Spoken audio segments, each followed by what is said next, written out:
سلام دوستان عزیز، خوش اومدیم به چنل امیر نووا. امروز قراره که آموزش یه جورایی هم آموزش هم نکاتشو جلوتر بهتون میگم.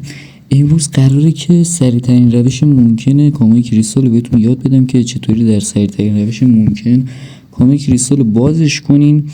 و قبل از اینکه بریم سراغ ویدیو، لطفا چنل منو ساب کنین، ویدیو رو لایک کنین و زنگولش هم بزنین که هر موقع ویدیو گذاشتم یوتیوب بهتون خبر بده و بیاین ببینیم. بریم سراغ ویدیو. وقتی که میرین تو مود زامبی، شما دو تا بخش دارین که بخش دوم میزنین و توی این قسمت میاین تایرتون رو چک میکنین، گزینه سوم رو میزنین از بالا سمت چپ و من اینجا میبینین که 100 کریستال هستش. جلوتر که بریم حتی کیلو هم کریستال هستش و هر گانی که میخواین کریستال کنین حتما باید برین اونجا که ببینین چند مچ باید بزنین، که کلانی 6 مچه. هر گان همشون 6 مچ باید بزنین. مثلا برای اسنایپا، برای HDR زده 8 کیل بگیر توی 6 مچ و کارش هم خیلی آسونه. تو سریع‌ترین روش ممکن میتونین تمام گاناتون رو کریستال کنین. و توی شاتگانا هم باید 6 مچ بزنین و 12 تا کیل بگیرین. اکوک هم همینه، کلانی شاتگانا بخششون همینه. خب الان من نکته‌ای که میخوام بهتون بگم اینه که قبل از اینکه شما استارت کنین باید حتما قبلش برین تو بخشی که مثلا مثل مپ‌های دیگه، تو اون قسمت باید هارد رو انتخاب کنین یا مثلا میدیوم رو انتخاب کنین. حالا ما میذاریم روی هارد چون اون یکی واقعا سخته، اصلا نمیتونی وین بگیری. و نکته بعدی که میخوام بهتون بگم اینه که حتما بعد از اینکه کیلا رو گرفتین، حالا 50% برای کیلاه، ولی حتما باید مچ رو وین کنین. اگه وین نکنین اصلا حساب نمیشه و دیگه اکتیویژن نمیدونم چرا منطقه اصلا نداره کلا.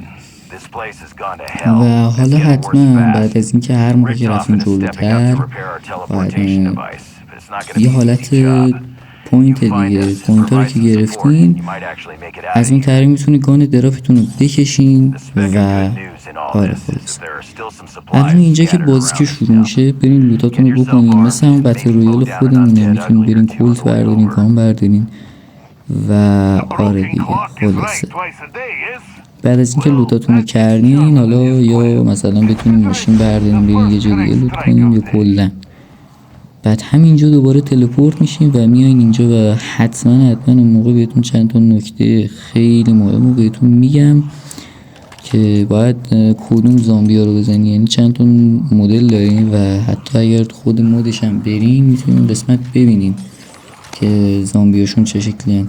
حتما این زامبی های ضعیف که همین موقعی که اینجا هستین مشخصه دیگه، همین زامبی ها رو باید بزنین چون زامبی های سخترشون هم هست. مأموریتاش هم اونقدر سخت نیست و حتی یه مأموریت داره که مثلا بهتون آرمور 200 میده، لوت میده، هرچی بگیم میده.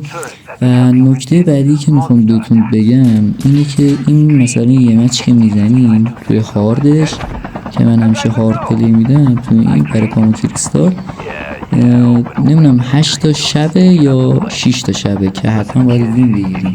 مهمش اینه باید وین بگیریم.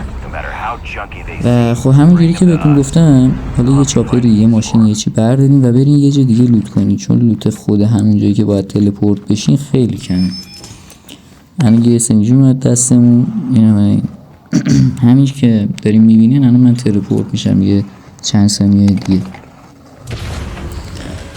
و یه نکته که دیگه هست مثل گان دراپ اینه و این گان دراپ مثلا وسط مرکزشه، میبینین این یه حالت فروشگاه ماننده که اونو باید حتما ازش حفاظت کنین، یعنی مراقبت کنین که یه دمیجی کلایی نباید ببازین، مهمه که وین کنین.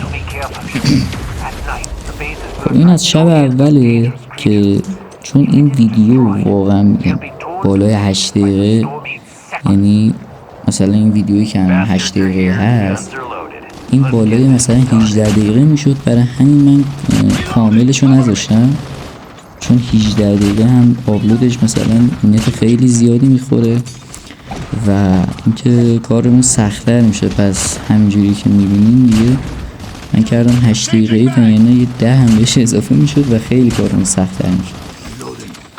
همینجوری که بهتون داریم نشون میدیم، همینجوری که میریم جلوتر گانی که میخوایم، حالا غیر از دراب، اگر اون گانی که خواستیم مثلا کریستالش کنیم، فکر کنم غیر از دراب هم بشه. اینایی که میبینید اینا مثلا زامبیای خیلی بزرگ و سختی هم، پس اینا رو باید نایفش کنیم. یه نکته دیگه بود. و اصلا هم لازم نیست شب اول مثلا کلاس بذاریم برای خودتون، اینا که زامبیا رو دم میبینن. همینجوری این زامبیا رو، اون حالا کاری به اون سگا نداریم، اون سگا رو باید با گانتون بزنیم، ولی این بزرگا رو با نایفتون بزنیم خیلی بهتره. و از نیداتون هم حتما استفاده کنید، تاثیرش خیلی زیاده. آره خلاصه تا اینجا هم که میبینین بچه زامبی، الان من میتونم یه گان دراب بخرم. خب دیلمو کشیدم، دیلم همونی که میخوام کریستالش کنم و کلنی یه مچ براش مونده که هم باید وین بگیرم، همین که باید آره کیلا رو بگیرم کلن.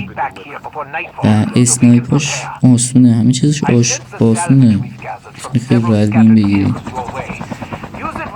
آره الان من دوباره شاپر رو بر میدارم. حالا شب اول که خیلی راحت تموم شد. حالا جلوتر که بریم من خیلی از نکات رو بهتون گفتم، جلوتر که بریم من دیگه مایک نمیدم، صحبت باتون نمی کنم، خودتون دیگه ادامهش رو ببینیم که آخرش میام براتون یه حرف میزنم، بعدش هم ویدیو تموم میشه. خب بریم دنبال مثل خود بتل رویال دیگه، چطوری مثلا میری گان دراب یا مثلا میری دراب، اینم همونه. اینجا مثلا یه دراب سبز هستش که خیلی کوچیکه، ولی اینجا کلی بهت آیتم میده که مثلا اگه بخوای کلاس رو آپگرید کنی که قدرتش بیشتر بشه خیلی به کارتون میاد. حالا نکته بعدی که میخوام بهتون بگم اینه که اون گان دراب که کشیدین، همونجایی که بهتون گفتم باید ببین چقدر باید کیل بگیرین، یا اینجا یه چاپر برمی‌دارین میرین یه قسمتی از مپ و اونجا اون گانی که کشیدین رو میایین باش کیل میگیرین. همین زامبیای عادی رو میزنین، نه اینکه مثلا برین دنبال زامبیای آتیشی یا زامبیای مختلف، زامبیایی که خیلی سخت میگیرن. و همینجوری میایین و این زامبیا رو میزنین تا اون کیلایی که زدین حساب بشه.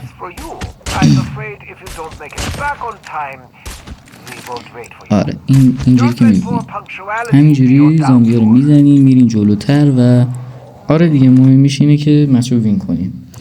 و آقا چون ویدیو 18 دقیقه میشد من اینجا رو کات زدم. و آقا دمتون گرم که تا اینجای ویدیو همراه من بودیم. منم دیلم رو کریستالش کردم بالاخره، بعد از 6 مچ کریستال شد. آقا این ویدیو رو لایک کن، چنل رو ساب کن، زنگولش هم بزن که هر موقع ویدیو گذاشتم یوتیوب بهت خبر بده و بیا ببینی. و تا ویدیو بعد فعلا